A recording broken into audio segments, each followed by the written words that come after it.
Ако Русија одлучи да го сопре гасот и за нашата држава, сериозно ќе ги прекрши склучените договори, вели за Телма министерот за економија Бектеши од состанокот за енергетска безбедност во Софија.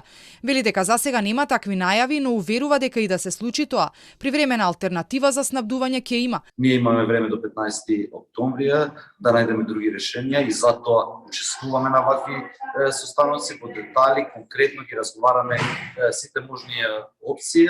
Веќе имаме одредени опции на начинот како да имаме снабдување со природен газ и една од опциите, можам да го кажам јавно, за да закупиме количини во складиштата во Бугарија. Пред известно време Русија го сопре гасот за Бугарија, единственото место од каде нашата држава го добива овој енергенс. Но Бектеши добил ветување од неговите бугарски колеги дека без разлика на ваквата одлука на Руската Федерација, Бугарија ќе продолжи да врши испорака во регионот. Во контакт сме со бугарските власти дека транзитот ќе се одвива непречено и за Северна Македонија и за Република Србија, имајќи во предвид дека преносната мрежа на Република Бугарија и договорите што веќе се на сила тоа и го дозволуваат, затоа ние непречено се снабдуваме со природен газ од постоечките извори со кои се снабдуваме.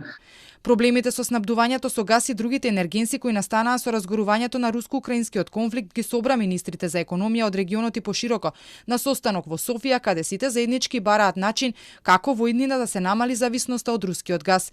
Премиерот на Бугарија Петков вели дека е добро што сите обединето бараат решение за проблемите.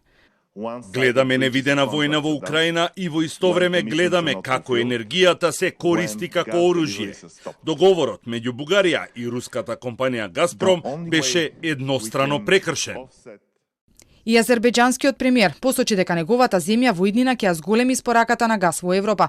Инаку откако Европската унија воведе санкции за Русија, Москва одлучи гасот да го продава во рубли.